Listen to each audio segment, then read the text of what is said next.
Yo, yo, yo, yo! Pop a 40 and check your rollies. It's crime time. Brooklyn, Brooklyn, Brooklyn, Brooklyn.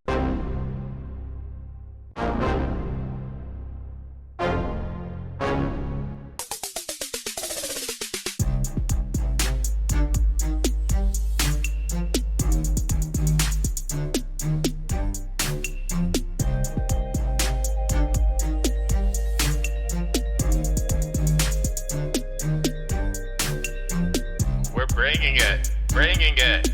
We're bringing the hood to you. We're bringing it. What you gonna do? We're bringing it. Bringing the hood to you. Bringing it. What you gonna do? You suck. Brooklyn, Brooklyn, Brooklyn.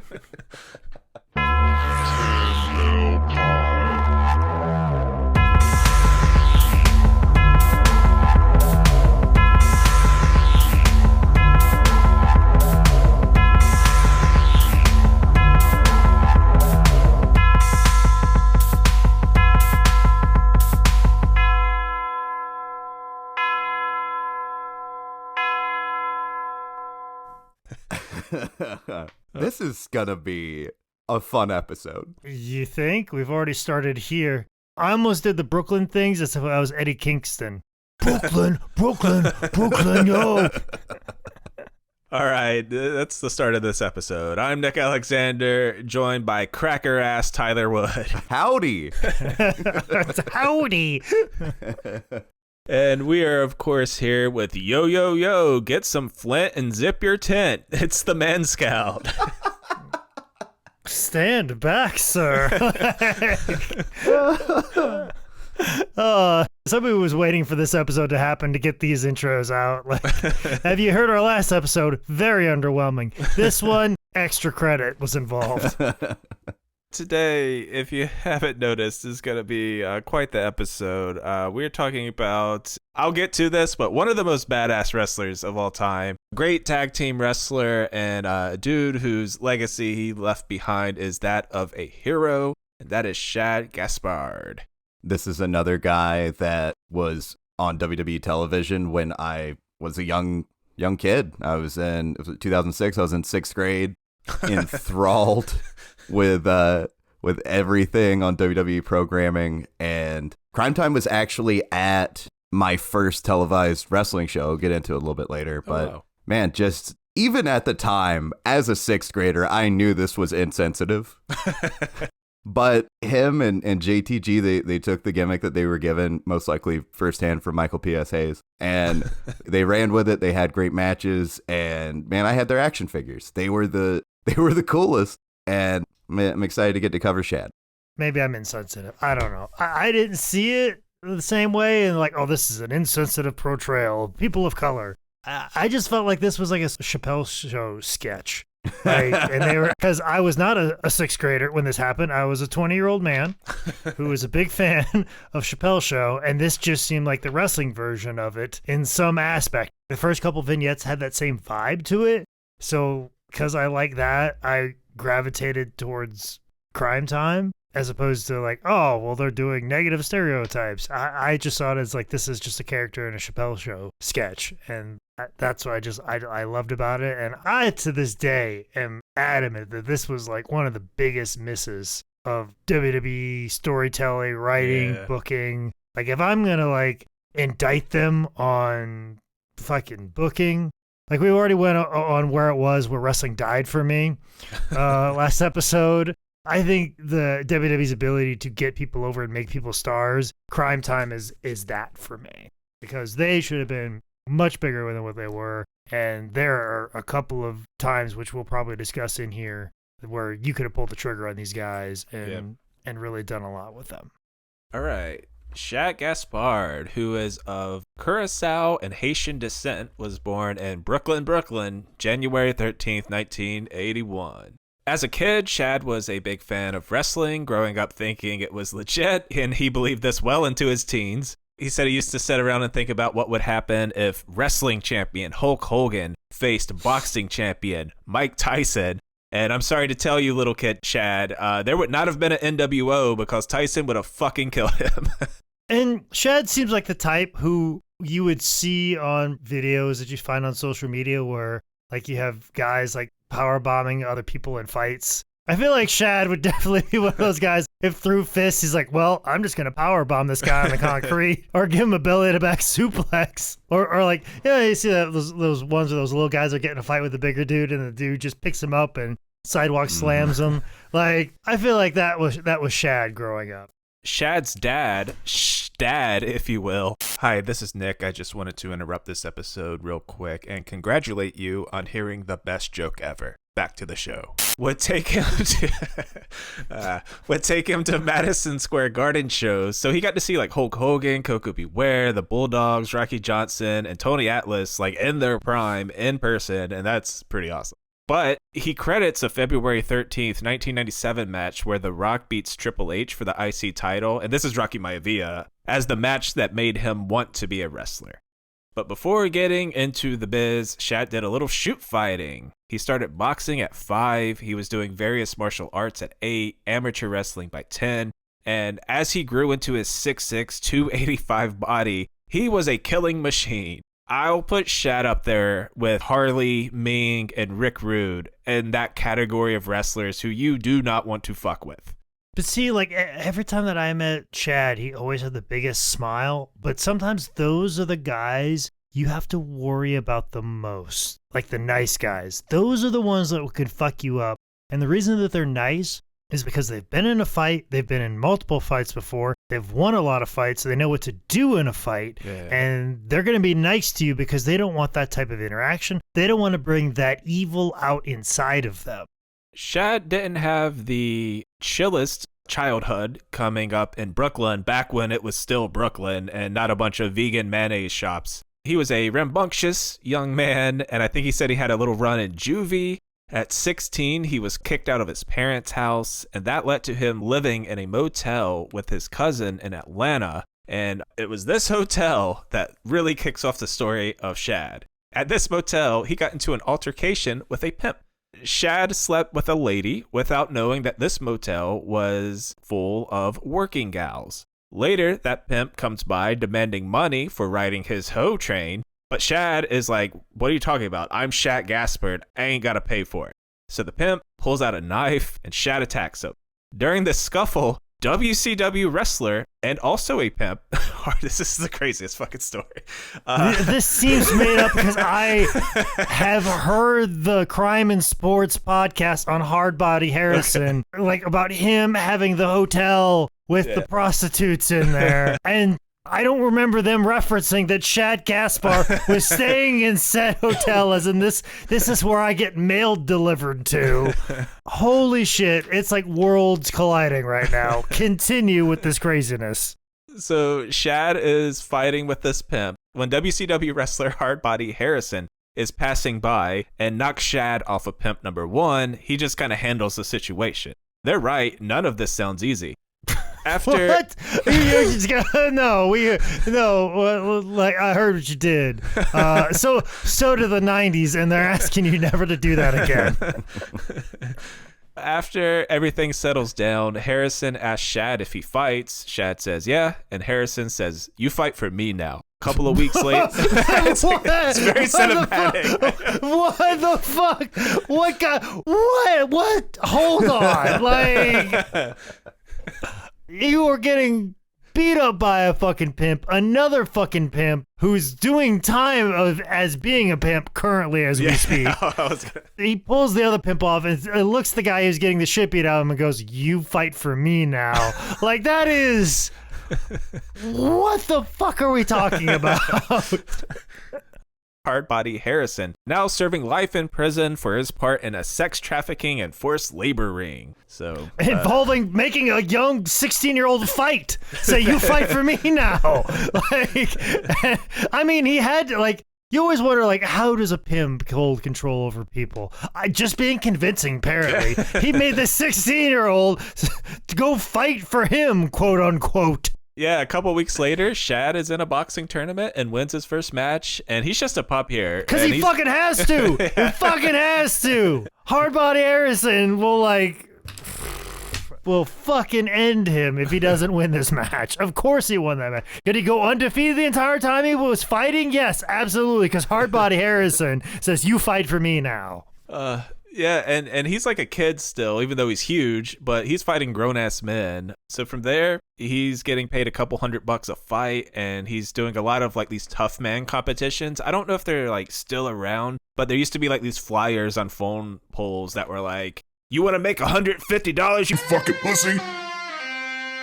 Come down to the wada and fist fight. Believe it or not, that's what Bobby Fulton and his brother Jackie, they promoted a lot of those tough man competitions. That's actually how they made a lot of their money. You'd think they're like, oh no, a wrestling family and we promote wrestling. They're like, nope, wrestling doesn't make jack shit right now. It's 2009 and 2010. Tough man competitions, though, that's where the real money is, kid.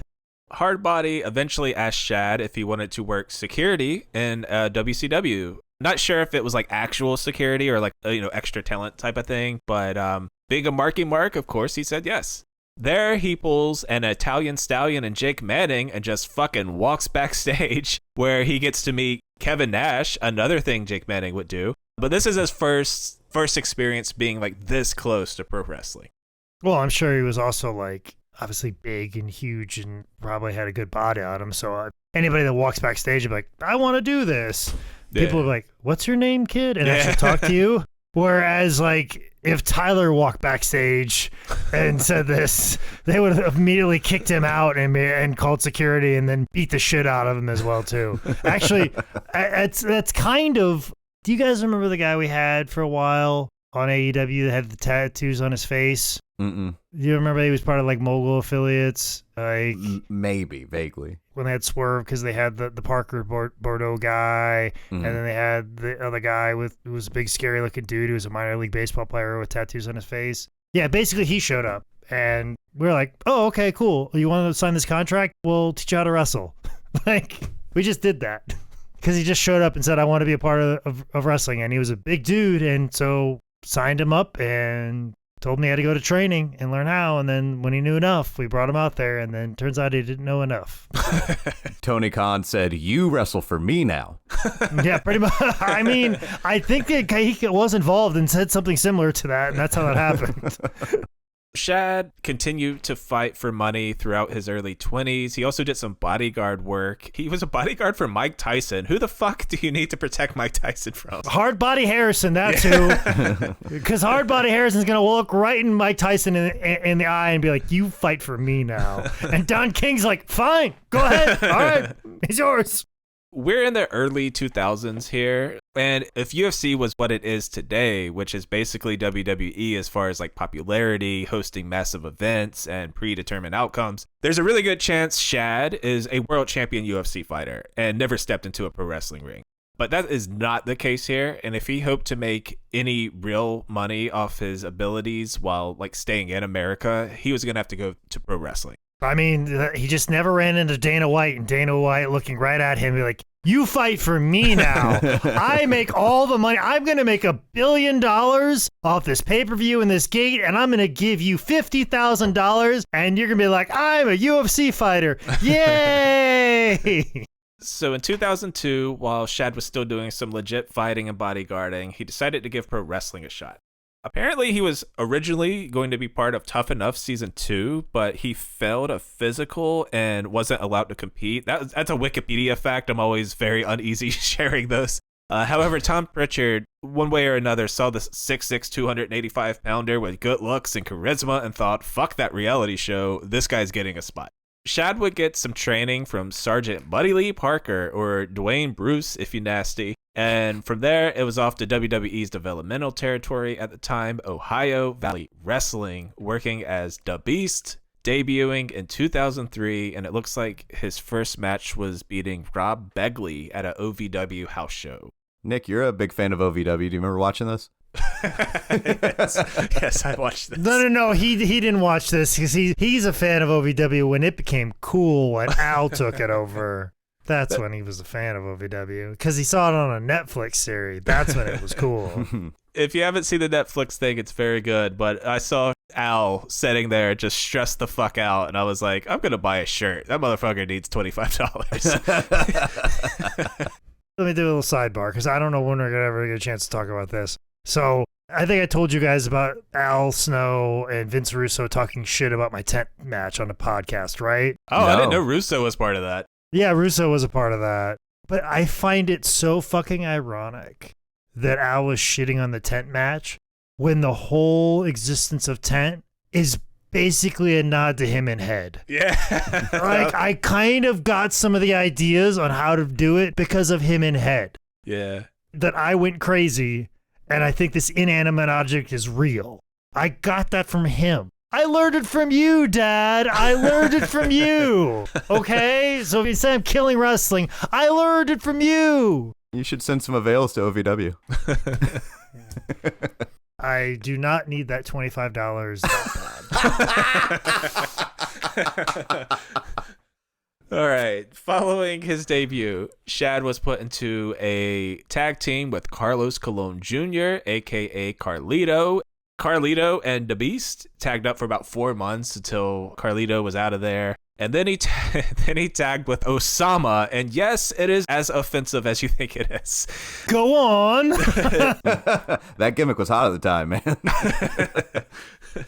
He also mixed in some Mike Mondo, Kenny Dykstra, and Ryan Wilson as partners. But he only has like a handful of matches in 03 and 04. Was OVW like just like a weekends only? No, I mean, OVW is a full developmental. They would train all week long. Okay. They would record TV on Wednesday, and then they would do shows on the weekend where everybody was like the students that have to drive the ring truck and set up the ring and then wrestle wherever it is. So like you would have basically training all week long, TV, and then you would have house shows where you have to set up the ring and wrestle in front of paid customers. Like it was like a full on experience. It was a good setup. And NXT has expanded that and kind of kept that going as well too. Like they have their TV in the middle of the week, and then of course they have house shows, and the heels are setting up the ring in the beginning, and then baby faces are tearing it down, or vice versa, or however they do it. And they're running like the Hollywood Floridas on the Fridays and Saturdays, and then doing TV during the week and the training. 2005, it's a lot more of the same for The Beast, who's just getting his OVW reps in. But 2006, shit gets cooking. He starts working under his real name. He lost a OVW title shot to CM Punk. And then he started working in a tag team with this fucking name, The Neighbor Hoodie. Yes. JTG. Just that gangster. Yeah. That's what it stands for? Yep. It sure is. No, Jake, tell me again how this is a Chappelle Show sketch. I know there are aspects to it that hopefully they were okay with. That's all I have to say. We'll get into it. Well, and let's give a little background on JTG. I believe he was also a New York guy as well too, if I'm not mistaken. And he actually migrated down to Charlotte, North Carolina, because Gene Legan, who I think he was one of the Thunderfoots, if I'm not mistaken, Gene Legan. Somehow he got connected with Gene Legan and sent Gene Legan some money to train him. He showed up to Charlotte, and people were like, oh, Gene Legan doesn't have a school. He fell for like the oldest trick in the book where you pay somebody to train you and they fuck you over, the old Buzz Sawyer thing. And he really didn't have a plan. He just showed up at his wrestling school because he paid this guy money for wrestling training. And the location he went to was like Colt Steele's school, which was, oh gosh, I think it was off the Plaza in Charlotte. But one Michael Bakikio, the owner of High Spots, trained there and met a young, impressionable JTG, was very nice to him and kind to him and tried to help teach him a little bit while he was there because everybody felt bad that this kid got taken by Gene Legan, and they tried to help out what he could, and then the kid just disappeared. And he went off to OVW, got trained, and became a wrestling superstar. And I don't remember how Michael recognized him, or they ended up like remembering that they had met each other years ago, because when Crime Time got released, they went to that horrendous Cow Palace convention that like bombed horribly. The Dave Meltzer was there and did a whole review how it was the worst wrestling convention of all time. There should be a whole Patreon episode about how bad that convention was. But I'll never forget, the big headliner was Crime Time because they had just gotten released like 2 weeks prior. And I remember Michael having this wonderful conversation with JTG, catching up about old times when he was young before he went to OVW. And Michael was actually the one that suggested he should go to OVW originally. But he was like, hey, but if you want to go back home, there's plenty of wrestling schools. He was like, you probably drove by a dozen really good wrestling schools just to get to Charlotte, North Carolina. So I don't know why you thought this was the only place you could wrestle, but there's a place OVW, there's New York, and he picked OVW because he'd heard about it. So while Michael's having this wonderful conversation with JTG, I'm listening to Shad tell me how his AMA knee pads blew apart and they were crap because our sweatshop in Charlotte, North Carolina didn't sew his knee pads properly. So I had to hear customer complaints while Michael is having a wonderful catch-up session with JTG, which is pretty much, if you wanted a story to sum up my time at highspots.com, it's that I have to deal with the brunt of unhappy customers while Michael's off reminiscing with somebody or having a good time and a nice conversation about, oh, you were a good guy to me once, while not dealing with the fact that quality control is not your best suit. JTG and Shad as the Gang Stars won the OVW Tag Team titles May 27th, beating Casey James and Roadkill, holding them until July 28th when they dropped them to CM Punk and Seth Skyfire. However, after a couple more months in developmental, it was time to go to the main roster. And on September 4th, 2006, Monday Night Raw, we got our first ever vignette for Crime Time. So, Crime Time, guys. Welcome to Three White Guys on a Podcast talking about sensitive race stuff. The show where three white guys on a podcast talk about sensitive race stuff. And here's your host, the Man Scout Chick Manning, Nick Alexander, and Tyler Wood. Three White Guys on a Podcast talking about sensitive race stuff is filmed in front of a live studio audience. Surface level, Crime Time is problematic, but once you pull back the layers of the onion, it's less problematic. I guess. They stole things and sold them immediately. Listen, like I said, I felt like a Chappelle Show sketch to me, like every time. It was always some goofy-looking white person they were screwing over. Hey, you keep Trevor Murdoch's name out of your fucking mouth. I'm going to bounce between good and bad things here. Okay. All right. So justify my thinking, because I can't have some motherfucker from Eastern Carolina think I'm the fucking problematic one. Do you know how close to Asheville I live now? Do you understand how progressive I am? Yo, yo, yo, yo. First off, there's the good old power dynamic of pro wrestlers more or less being powerless once they reach this level, having to do exactly what they're told, or they're going to lose their spot back down to OVW or the Indies or whatever. That's always rattling around, whether you're talking about something racial or like the divas having to strip. That's always there. But I will quote a 2020, or quote, I'll paraphrase a JTG interview from 2021. The way Vince explained the gimmick to me, it made a lot of sense. I bet it didn't. I bet that sounded racist. I bet you fixed it and it was fine. Don't give Vince the credit like, well, when he explained it. No, he explained it shitty and you made it less shitty. I wish we got him quoting Vince as to exactly how Vince said this. So, more or less, Vince's idea here was he wanted to take this very stereotypical gimmick and flip it. He wanted to see these thuggish guys coming out, but they're having fun. They're actually faces. And they just wanted to take the stereotype, flip it on his head. But here's another point for Tyler. The writers were, of course, white because WWE.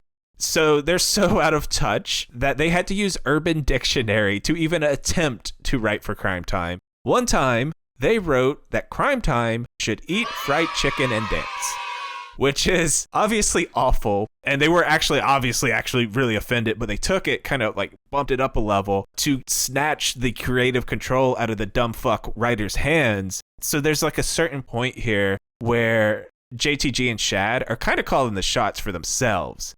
Another point, I think, for Jake, Shad is legit as badass as they come. He also had zero fear of Vince. He spoke to Vince like an equal, not some kind of god king of wrestling. If Shad did not want to do this, you better fucking believe he would not do this. And that made Vince's dick half hard all the time.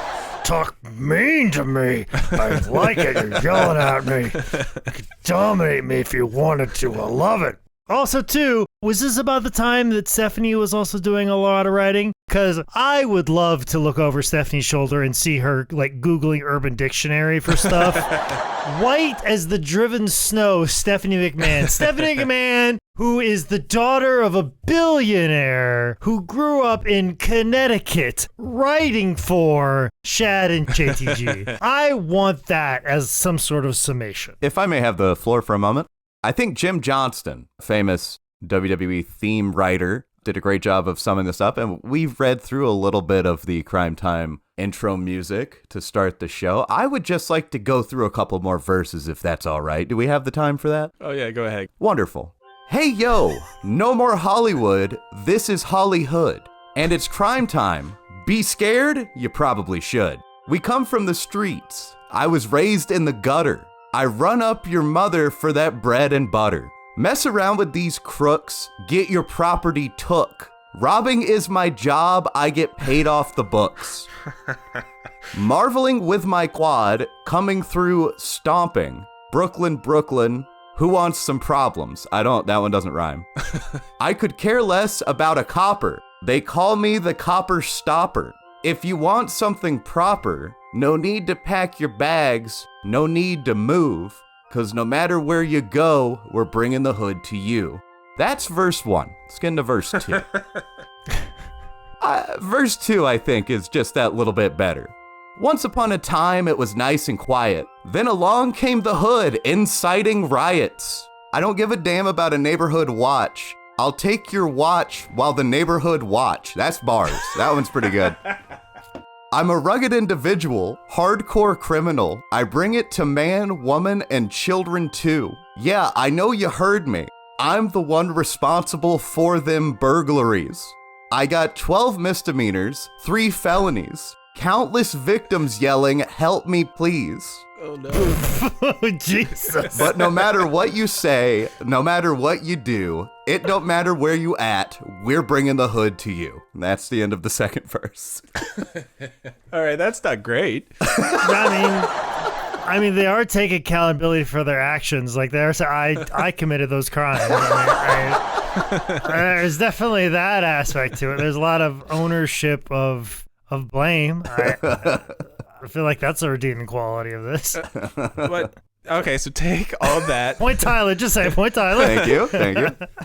But at its core, though, all that, even that, is supposed to be parody and satire. And Shad directly referenced In Living Color, which I guess, Tyler, this is like the Chappelle show before Chappelle show. Oh, I know. Jim Carrey's on it. I know. Yes, you know the white guy. The white guy. Everybody knows the white guy. There was a lot of really good stuff. And in fact, I just heard a podcast that actually In Living Color was the first example of labeling Michael Jackson as a child molester in pop culture. So they were like way ahead of their curve on a lot of things. Homie, do play that. Yes. But there's this thing called the Homeboy Shopping Network, which was kind of like this exaggeration of these characters. He saw it as like a reference to that. They pulled stuff from Bernie Mac, 50 Cent with the vest, yet the grills with Nelly, LL Cool J, Soulja Boy. But aesthetically, it doesn't look great because, you know, wrestling fans, we're going to hang around. We're going to see the nuances, the satire, the characters that are fun and funny and silly. But to like a person just kind of like flipping channels, stumbling on Crime Time, stealing a car, it's like at worst a bit damaging to a culture or like confirming racist beliefs. And at best, it's just like another fucking thing wrestlers and wrestling fans have to like explain away to defend the art. Yeah, that's terrible, but it's really great when a white guy does it, and his name's John Cena. I brush your mouth like Colgate. Just sort of get your closing arguments on the Crime Time gimmick, and let's move on and talk about what they did.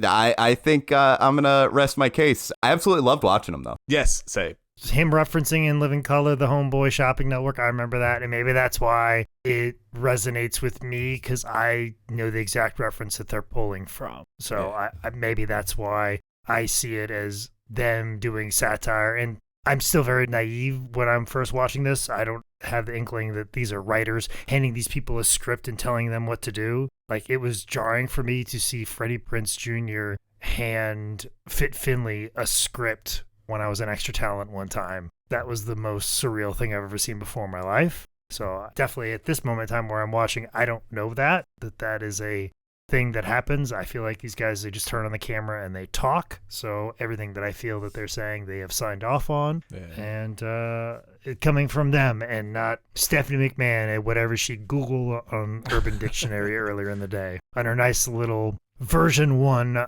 MacBook or whatever it was called at the time that Daddy bought for her.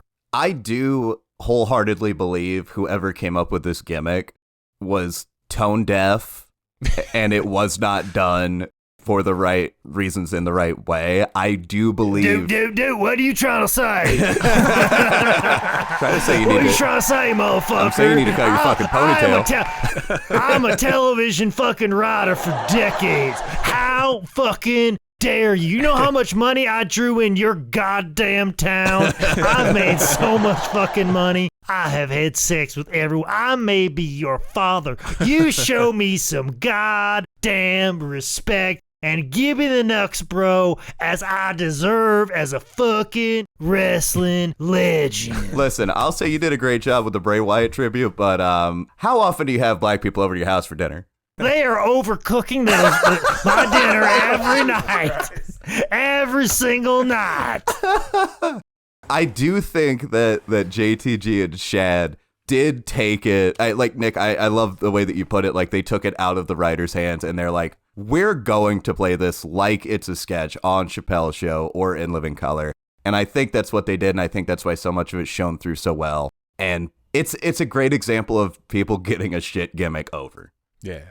So I win. I had to do the most racist impersonation or just the most accurate Michael PSA's impersonation to get us there. But that's what I did. I win. No, I'm not going to say it wasn't a racist gimmick.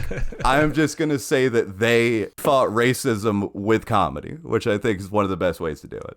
All right, so these vignettes, September 4th, would show Crime Time robbing a smoothie place, trying to beat their best time for a robbery, that's kind of funny. I still won the argument. Just remember, I ever still won the argument.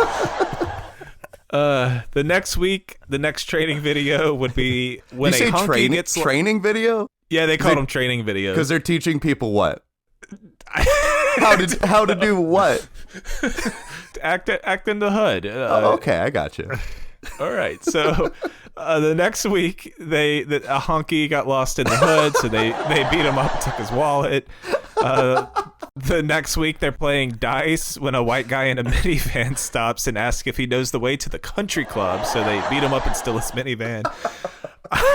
September 25th, before a promo, they were like, how can we make this more racist? They showed Toby Keith in the crowd. But for this vignette, a white guy is straight bugging by using the ATM machine, so they Chat kicks him in the face and takes his money. October 2nd, they approach a black cop, slap his coffee out of his hand, and steal his donut and run away. And then the final vignette before they debut, they're shown working out with a white lady, not as a gym partner, but like they're overhead and bench pressing her. So that is your introduction to Crime Time. Love it.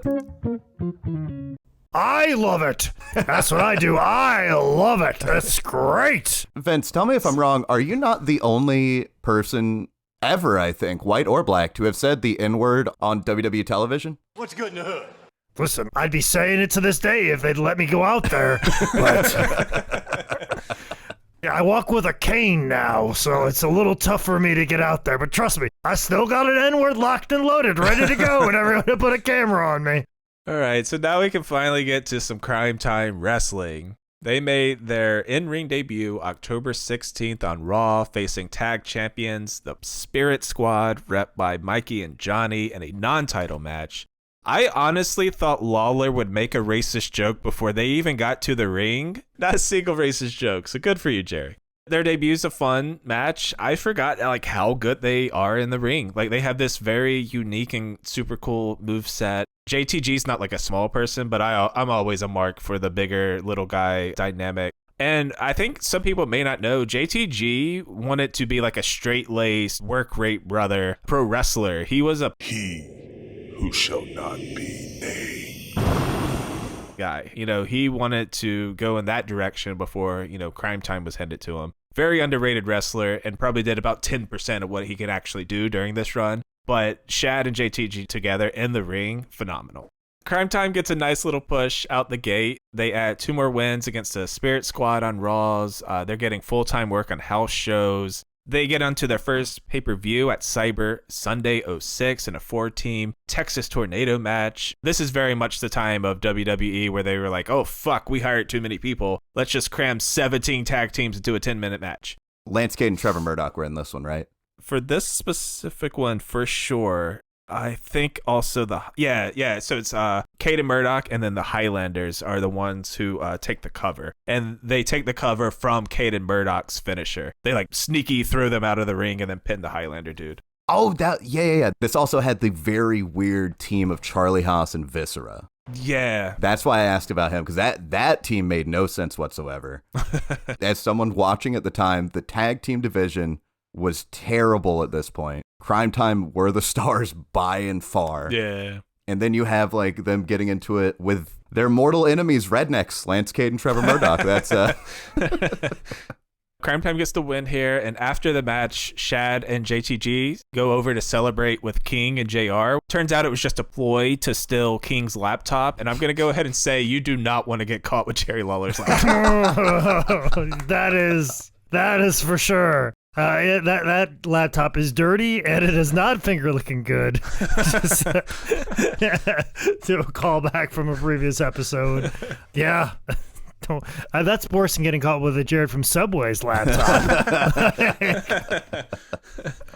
All right, so Crime Time kept their perfect record intact going into 07, getting pay-per-view wins at 07's New Year's Revolution and a tag team turmoil match against the world's greatest tag team, Highlanders, Cade and Murdoch, Jim Duggan, and Super Crazy. And this earned them a shot at the world tag titles that I don't think they ever got to cash in, but we'll get to that. Let's not forget about the time when Super Crazy teamed with Hacksaw Jim Duggan just so they could go, see, ho, see, ho, see, ho. Just WWE's creative at its fucking finest. Also to Highlanders, super over. You have Roddy Piper coming out with them and putting them over because they have kilts on, and then one guy just happens to go see one of his friends in Impact Wrestling. They put him on camera, and then he's immediately fired because that's what you can do when you are an evil, spiteful billionaire, I guess. I want to take a slight detour here, a little pit stop, and just reminisce about how Super Crazy was. I think this is how he was brought in. Does anyone want to argue the merits of the Mexicools? Welcome to No, absolutely not. Okay. You actually 100% on that. All right, fantastic. Nope, nobody's going to argue with you there. That's not. I remembered it the same way that you remembered it. Crime Time suffered their first TV loss January 29th, 07 against the world's greatest tag team. Not quite a clean loss, but first dent in the armor. By March, the team added heats to their schedule, so mostly staying busy on those and house shows.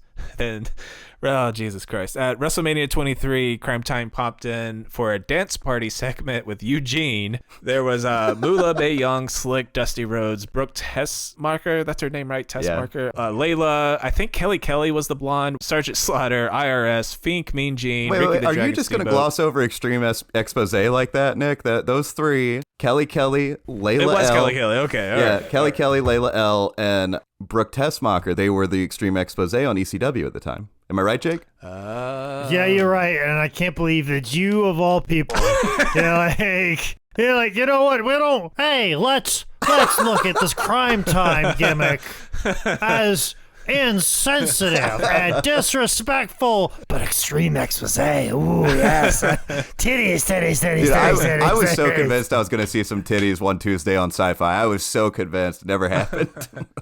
Told you, season of Tyler Wood. Yeah, there you go. July 07, Crime Time made this kind of random return to OVW to win their tag titles, dropped them right back off, traded them with the James Boys. On the August 27th episode of Raw, Crime Time stole Murdoch's hat and gave it away to a fan. I was in the room for this. It was at the Crown Coliseum, Fayetteville, North Carolina. Also saw Cody Rhodes in a dark match. It was something I will never forget, and I'm so glad Crime Time was a part of that memory. It was a really cool thing. I just wish it wasn't so racist, because my grandma was there, and she was like, I knew it. Jesus Christ. However, on September 2nd, 2007, Shad and JTG were both released from their WWE contracts. So the story here, this is just a clusterfuck. So Cade and Murdoch played a prank on Crime Time when they went off script and walked out of a match. The ref was possibly in on it because he gave him like a quick count. So Crime Time was supposed to go over here, yet it's like this lame count out. So, you know, that kind of left Shad and JTG in this awkward spot. A real douchey thing to do, especially since Murdoch is like, I'm a wrestler from the 50s. So Crime Time hits their finish on the ref. They stole his belt, tried to sell it to the crowd, just trying to like not leave on this like flat crowd reaction. This for some reason got Crime Time fired, but not Cade and Murdoch, who did the shit. Trevor Murdoch and CM Punk are the two people that Harley Race gave this business to. So you put some fucking respect on his name, Nick. From what I get, they were like mad at them for like quote unquote going into business for themselves, which doesn't seem, I don't know, man. I mean, like Vince had to stop sexually assaulting an employee to come deal with this, and they got fired. Allegedly on that day. On that day, allegedly. Okay, allegedly. On that day, allegedly. But yes, other days, but definitely, without a shadow of a doubt, in a court of law. Roy McAllister of the Highlanders did like a quick interview about this, and he was also like, what? Like the escalation and the overreaction was just totally uncalled for. Yeah, and it was like very like abrupt. That's back when like people get released and they put you on the front page of WWE.com to shame you. Like, we have come to terms and we have released these people. Now you have to like look for the dirt sheets or look on somebody's Twitter account and for somebody to say, I am no longer with WWE. These are where I will be taking bookings. Like, you got to do that. Like, WWE doesn't even put a press release out anymore. Back in the day, it was WWE.com. Crime Time has been released. Good luck in your future endeavors. Fuck you. Like, dude, that's how you know you fucked up, when they put you on the front page and they left out the future endeavor part. You're like, oh man, that guy, holy shit. That was a thing too. That's right. I forgot that people like, oh, he didn't get good luck in your future endeavors. He just said released. Oh, he really fucked up. Nowadays, the only way you know if WWE released somebody is if AEW signs them. True. I mean, I'm waiting for Dolph Ziggler to walk through the door. I'm looking forward to it. Anticipate it. I'm excited for it. I don't know about you guys. Not so much when Matt Riddle walks through the door. I got mixed feelings. You sure you can find the place? Him? Yeah, Matt Riddle.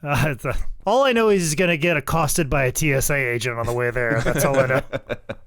After being released, Shad took a few indie dates. He took a dive against Psychosis at Pro Wrestling Alliance September 22nd in Texas. Crime Time reunited at a Jersey All-Pro show October 27th, and they beat the Dirty Rotten Scoundrels.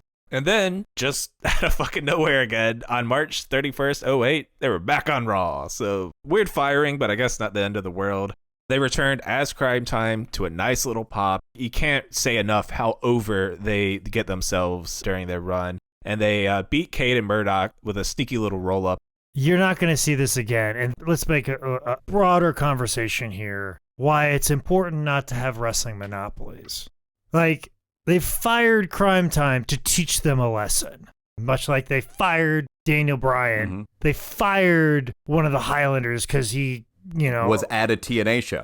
At a TNA show. And they're like, well, we'll bring you back if we fucking feel like it. Or if you've learned your lesson. And they could just do that. And these people, like, they don't have a way to make a living as a wrestler anymore. You don't see that shit anymore. I wonder fucking why. Because if you fire them now, they'll appear in somebody else's program. And then what if they find out that they actually have talent and they can do something with them? And they get over on somebody else's program, and you had this person in your building, and you didn't do shit with them. So you might have to fucking try, and you can't take away people's fucking dream just to quote-unquote teach them a fucking lesson. I think it was already at this point. It must have been, because I think the DX run ended like 2008. There's a fun little vignette that DX is banned from Raw because this is Prime fucking with Vince, like impersonating him, like taking over the production truck while he's talking, all this. DX gets banned from Monday Night Raw. So the old cliche, they got to buy tickets. But Raw's sold out. How are they going to buy tickets? Don't worry. Crime Time is scalping them. And for some reason, DX has a big briefcase full of money. I don't remember why, but they're in Canada because I remember it's Canadian money. They take the money out, and Sean is supposed to do the handoff with Shad, and they're like, same time. I don't know you, same time. And they switch it off. They're like, all right. Sean's like, good doing business with you fellas. And Shad's like, yeah, take it easy. And Triple H leans back as they're walking away. He looks at him, gives him the thumbs up, and goes, for shizzle.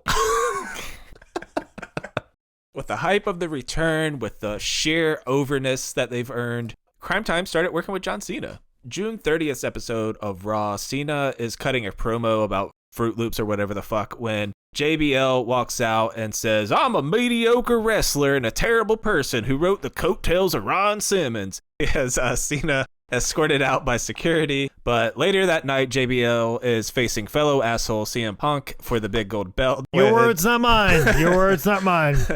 Cena and Crime Time run to ringside to fight the extra talent security guards. This distracts JBL, who is then hit by a go-to-sleep original move, handcrafted by Phil Brooks. And JBL loses. Then it breaks out into chaos and sorry, folks, we'll see you on Thunder.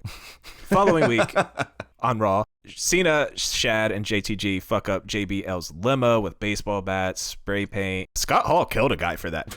So they tag the limo with CTC, which was supposed to be a stable of Crime Time C Nation. But it's very short-lived and like barely dove into because just a handful of weeks later at SummerSlam, John herniated a disc in his neck during his match with Batista, and he was out. You know, that was over. Man. And you have to think that fucks things up for them, right? Yeah, fuck yeah, it did. I remember watching this time. Like I said, I liked Crime Time, but it just, the thing hadn't happened to get him over. I remember them destroying JBL's car, and then it was like it clicked with me. I'm like, oh, fuck. John Cena and Crime Time? This is fucking great. Like, it fits. I thought it was the most amazing thing ever. There could have been so many really cool things. They could have got a 3-person stable to go against them. And it could always be a situation like John Cena's, down, but, Crime Time's always got his back. Or it's a situation of a manager's, fucking over Crime Time. John Cena comes out and backs them up and helps them win the tag titles. Like, it could have been something that you could have saw Cena with the world belt and Crime Time with the tag belts. And getting like the rub from all of that in mid-2000s, late 2000s, John Cena, as over as that machine was, them being a part of that. Man, that is one of the biggest what ifs, and what a fumble. Hey, welcome to late 2000s WWE. Oh, I know. Like, and then once this thing with Cena didn't happen, they just like, well, we have no other ideas for you. Sorry. Goodbye. Sorry, guys. As opposed to like, well, let's kind of keep you guys going, and then maybe we can come back to this because we're always going to have John around. Nope. Fuck it. Let's just blow it up and move on. People always wonder why some people are so hardcore AEW or at least anti-WWE. It's because those people didn't grow up watching this shit and just having every great thing that they did. Every once in a while, when they finally found a nugget of gold in the pile of shit that was an average year of programming for WWE, they'd fuck it up for the most part. Anything that wasn't established, Triple H, Shawn Michaels, John Cena, Randy Orton, Edge, they couldn't build new things, and they fucked them up on the regular, bar none. And I also want to give a shout out. JBL is a giant piece of shit, but I think JBL's limo is in the running for best supporting vehicle in pro wrestling history. That's a good point.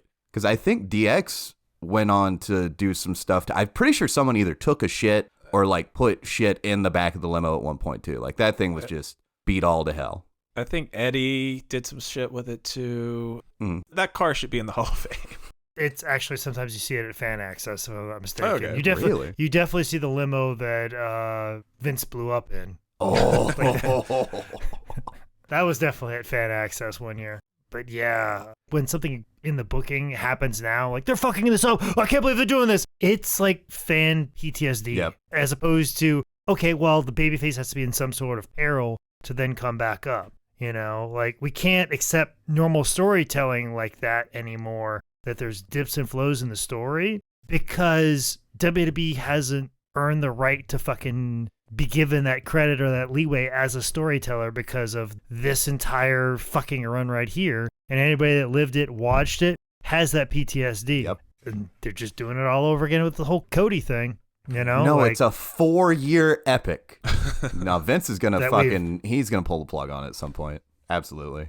Let's get Goldberg back. I like Goldberg. Dude, it's like they go over to Saudi Arabia, 3-4 times a year, however often they go. And they had the prince asking them, he's like, yeah, I want Yokozuna. I want Big Boss Man. He's just asking for all these people that are dead. And I assume Vince is just in the fucking writer's room every once in a while, asking about people that have long since retired, are dead, he never had there in the first place. If they actually come around and put a button on that Cody thing, I'll think about forgiving them for some of the shit I went through, but I will not hold my breath. Well, I mean, they created another belt for him to win, so... And then they're going to say, he finished the story, when... No, that's not what happened. And then he can go back to AEW because he's a mole for Tony Khan. Whoa! Well, that is a perfect segue because the next feud for Crime Time would be with Ted DiBiase Jr. and the Cody Rhodes. Ted's dad is pretty obvious, but did you know Cody's dad was Dusty? Huh. I think he'd mentioned that in the promo sometime. One of these guys is bad with money and the other's Ted Jr. They'd end up at 08's Unforgiven Pro Wrestling for the tag titles. You know, it's a pretty good match back and forth. We get another little sneaky pin spot when JTG has Cody rolled up, but Ted pushes the leverage so that Cody's on top and the ref doesn't see it. 1, 2, 3. That ref was trying to fuck on me. At Survivor Series 08, JTG and Shad were part of HBK's team with Rey Mysterio and Great Khali beating JBL, Kane, John Morrison, MVP, and The Miz in an old school style Survivor Series match, although Crime Time was eliminated first like a horror movie.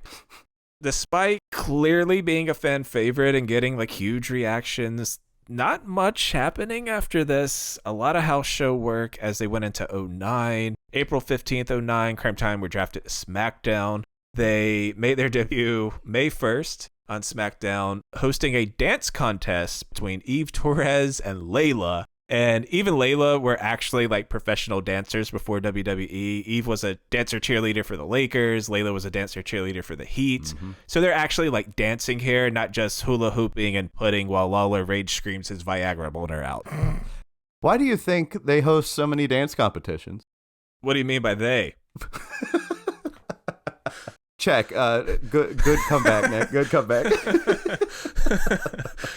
The team makes their in-ring Smacketh Down debut May 22nd when they added John Morrison to the team to beat the world's greatest tag team and Ricky Ortiz in a 6-man. They'd beat the Hart Dynasty to become #1 contenders for the unified tag belts, and that sent them to 09's SummerSlam to face Jericho. Just to be a broken record, undeniably over, fun match. They don't win, albeit not 100% clean. So it's just same thing. Full circle, super over, no success. So they definitely, what's about to happen in a little bit definitely should not have happened. I will play devil's advocate for a small part here. Jericho was really good at the time. Mostly Jericho, I would say. Yeah. But this was better than it had any right to be. Correct. That smash up theme did a lot to help him. But it's not the case of when they're in the feud with the Highlanders and Lance Cade and Trevor Murdoch, why are they not on top there? That's a total valid point. Over Jericho, I think that was one where it's okay, I can see why they didn't win that, but it sucks that it did not come back around at any point.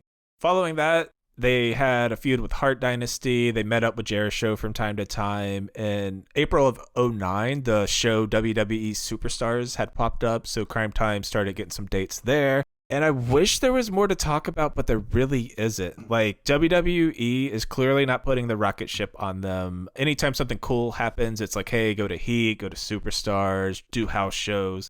And as a wrestler who is working as a wrestler to pay the bills and just loves to tour and perform, that's fine. Like, you're doing the job, you're getting paid for it, yada, yada. But if you're talking about, like, leaving a legacy, carving out your place in wrestling history, being an all-time great tag team, they're not being allowed to achieve that despite having the tools to do so. And they kept being told that they weren't doing things like winning the tag belts because they don't need the belts to get them over. They're over.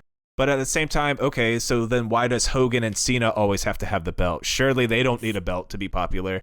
So it's just kind of a yucky feeling. By the tail end of 2009 and heading into 2010, they popped up on a few more SmackDown tapings. And then April 2nd, 2010 on SmackDown, things changed quite a bit for Crime Time. They lost this very quick match to R-Truth and John Morrison. Like, it's about 60 seconds. Shad catches a Starship Pain from John, and JTG doesn't even get tagged in. After the match, the two are frustrated. Shad ends up beating and turning on JTG, splitting the team, with Shad becoming the bad guy. So Shad took the pinfall there? 60 seconds into a match and he takes a Starship Pain. How is he taking the... I mean, if it was JTG, I'd understand more, but Shad's fucking huge. He's got size on John Morrison by a lot. Well, and also, too, like, if you want Shad to be this big beast, this killer, because that's where you're trying to get him to... Why do you want him to take the pin? Exactly. You know, when he should be mad at, JTG, like, you've been holding us down. Clearly a smaller dude. If I would have got in there, I would have beat his ass. But how do you have, if you had all this energy to beat my ass, you should have kicked out of the fucking 3 count. That's true. Mm-hmm. It's bad when somebody can poke holes in your fucking story in a matter of 30 seconds, and anybody with a reasonable fucking brain goes, yeah, that doesn't make any sense. I don't understand why they did that. Yeah. That time in SmackDown 2010 was so stacked with talent too. Like Crime Time, great tag team. John Morrison at that time and R-Truth at that time. Oh my God. Otherworldly. There was just so much talent being thrown around, and left and right and center, they were fumbling storylines and fucking everything up. And that leads into the next year where it feels like things kind of get turned around, but it sucks that these guys came into WWE when they did and they didn't give the proper chance to get over that they should have had. You know whose storylines you can't poke holes in and they are always good? Al Snow in OVW. Very good booker, very good payoff guy. I hear he has a lot of good opinions on podcasts. You know what's having holes poked in it right now? My soul with Jake's eyes. Oh, yeah. Yeah. A good payoff man, you say. You know what the going rate is for Oh, no, not money-wise, like the story payoffs. The story payoffs. Good finish guy. Maybe that's because that pays your bills. That pays your bills at the end of the day when you're a wrestler there. Okay. Listen, Holly Hood Haley is not hurting for money.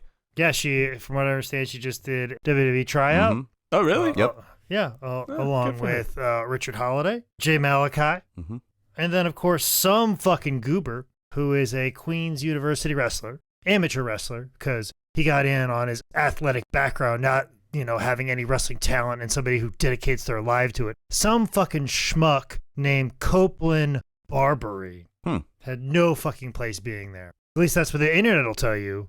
Because that's actually Lucky Ali. Oh, is that Lucky Ali? You stupid motherfuckers. I was so mad when they listed a fucking resume and a half for fucking everybody. And then Copeland Barbary, former amateur wrestler at Queens University. And then the entire internet shitting on Copeland because, they just somebody with athletic background that doesn't care about wrestling. He'll probably get pushed right up to the top of NXT. He fucking should, because he's the most fucking talented person on this entire fucking list of people, except maybe Finley's kid, who also did the fucking tryout. So go fuck yourself, internet. If you haven't figured it out by now, you glazed over probably the most talented person doing a WWE tryout and just belittled him and talked shit about him. To which I then made fun of old Lucky Ali on text message when I found out about it and laughed hysterically about it because I'm that mean of a friend. Dude, Lucky Ali is good. Shad and JTG have a couple altercations that will bring them up to a strap match April 25th at Extreme Rules. Shad got himself a new intro song, some biker shorts, but JTG gets the win in a really short match, especially for something with a theme like a strap match over a tag team breakup. Shad bounces back with a win on Superstars over JTG, but May 14th, Shad would make his final TV appearance for WWE on SmackDown when he squashed Jesse Guyver. From there, it looks like he finished up in FCW, working people like Bo Dallas, Xavier Woods, and Tyler's favorite wrestler, Brodus Clay. The Funka-fucking-saurus. Apparently, they were planning like a repackage and a monster heel push, but it just never happened. On November 19th, 2010, he was released from his WWE contract. From here, it was back to the indie scene, doing some shows before heading over to Japan. In February 2011, he worked for Inoki's Genome Federation, where he teamed with Bobby Lashley. And from here, Shad's wrestling dates get like random. There's not as many. He's like taking wrestling spots, but he's not like settling down in TNA for a run or, anything like that.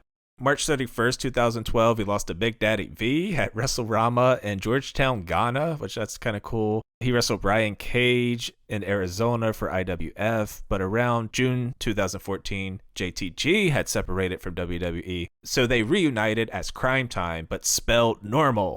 I think it was like one of the earliest wrestling memes for how long JTG stayed in WWE once Shad left. It's like every time there was a round of firings, they'd be like, God damn, forgot JTG again. Either that or he didn't pick up the phone. But again, no big long runs anywhere. They'd spend the next few years having a handful of matches per year against people like the Headbangers. Colt Cabana was in there. They did GCW's 2019 Greatest Clusterfuck Battle Royal. And they just grinded away on the indie scene until 2020 when things shut down. His last match was January 31st. Him and JTG beating Gino and Joe Alonzo at VIPX Wrestling's Killing the Business in Texas. The reason Shad's wrestling dates start getting so random and inconsistent is because he was dipping his toes into Hollywood in several different ways. I know he was working on screenplays. He knew what like the blacklist was for screenplays. That's taking it pretty serious. He got a callback as an actor for Young Rock. He was going to be Rocky Johnson right before the pandemic shut everything down. He did a good bit of film and TV, including a couple Key and Peele sketches. He was in 2015 Kevin Hart and Will Ferrell movie Get Hard, which also has a cameo from John Mayer in it. He did stunts in Adam Sandler's Sandy Wexler. He did motion capture for video games. He was Bane in Batman: The Enemy Within and Kratos, God of War. He was also patrolling the streets, dealing out some vigilante justice. On December 11th, 2016, following a show, JTG and Shad swung by a gas station in Coral Springs, Florida. Shad ran in to get something to drink when he was approached by an aggressive man asking him to buy a beer. The guy pulled a gun out and said he was going to rob the place. So Shad shoved the man, took away his gun, and restrained him until police arrived. So it's just TMZ gave him some love for it, but just another example of Shad being a badass and heroic. And dude, you see the video? He's just pushing the guy around like a bitch. Like and the guy has a gun. He's like, Shad, growing up the way that he did, saw that and he's like, you're not going to use that fucking thing. Get the fuck out of here. Hard Body Harrison told me to do this, dude. I fight for him. I fight for Hard Body. January, February 2020, you started hearing all these rumblings about COVID. Maybe you saw the occasional person with a mask. By March 2020, may have noticed the world shut down.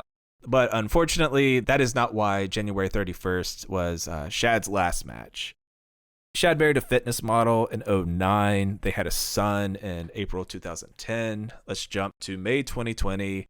Shad and his son were swimming in Venice Beach, California, when they were caught in a rip current. So some people get these confused with an undertow, which is a lot more gentle and like slowly pulls things out. A rip current is like a river moving through the ocean. And for even like hardcore swimmers, they can be a little tricky to get out of. These are responsible for most drownings on the beach.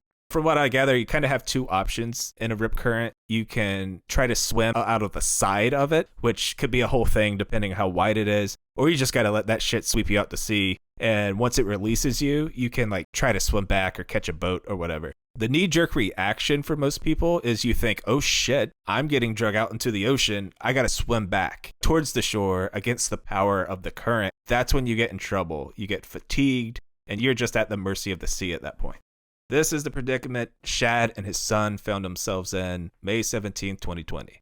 So a lifeguard saw Shad and his son fighting the rip current and being hit by between 4 and 8 foot tall waves. The lifeguard made their way out to try to save him. When he approached him, Shad pushed his son towards the lifeguard, saying, save my son, before he was hit by another 8 foot wave. The lifeguard had this, the plastic buoy thing they carry. It's called a rescue can. He tried to have the kid hang on to it, but due to the ocean conditions, they were so rough and the kid was so tired from swimming in the rip current, he just couldn't even hang on. That's when the lifeguard made the call to get Shad's son back to shore. It was save him or possibly lose them both. By this point, 2 surfers had headed towards Shad, but by the time they got to him, he was so disoriented, he was so exhausted, he couldn't even reach up to get helped by them. And all they heard was him again saying, save my son, before the waves took him under one last time. There were several dive attempts to try to find Shad, including Coast Guard. I know JTG, I believe John Morrison and Chris Masters showed up to help search for him. But on Wednesday, May 20th at 2:19 a.m., lifeguards responded to reports of a body that had washed up on Venice Beach shoreline. It was later confirmed to be Shad Gaspard, who had died saving his son. Shad was just 39 years old.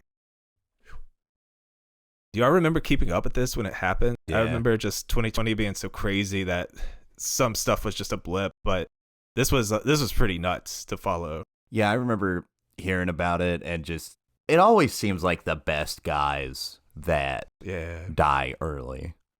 It's just so fucking sad. Yeah, going through my own stuff at the time, I knew hearing the details would just make me even more sad, and I'm glad I waited till now, where I'm in a much better headspace in life, and even still, it's the saddest thing you'll ever hear. All right, so final thoughts on Shad.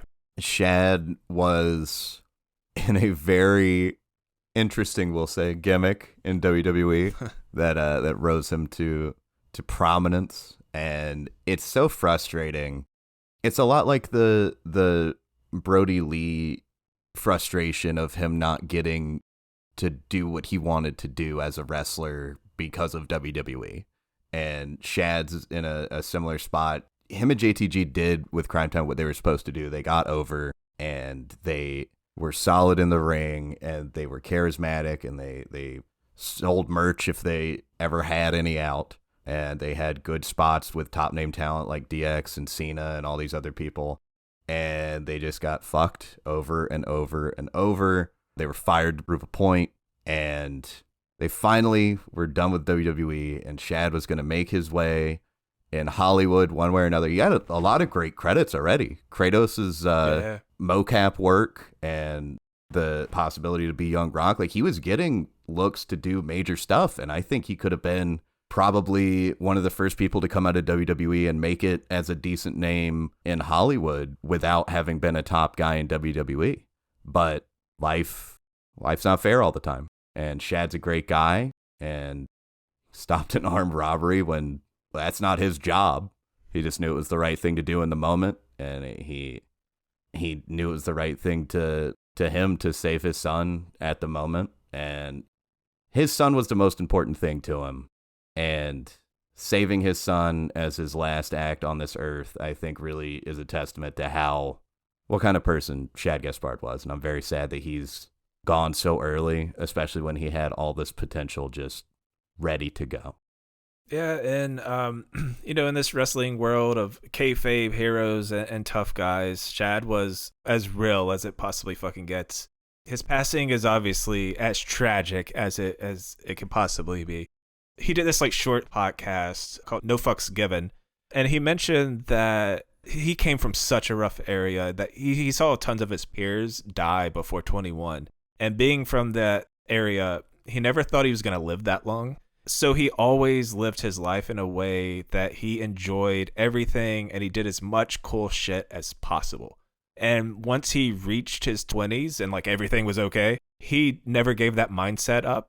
So whether it was like fighting or traveling or his time in WWE, he was acting, writing, he was always like in the moment, enjoying life. And obviously everyone wants him to be here another 50 years. But I think for the 39 he had, you know, he did it. And I think if you told him how he passed, he's going to pick that every time to save his son. But he leaves behind a legacy of he was a fun wrestler. He was a badass fighter. I think one of the toughest pro wrestlers of all time. And most importantly, he's just an outright hero. Yeah.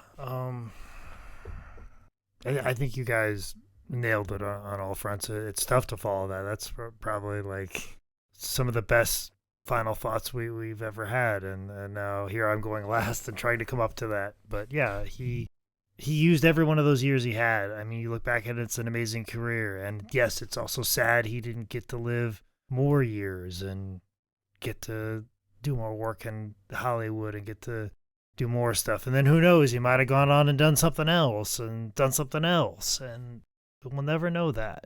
But we will know that he was an amazing father and a hero. And it's been said online many a times, and I'll echo it again. You know, they have an award in WWE, the Warrior Award for courage and stuff like that.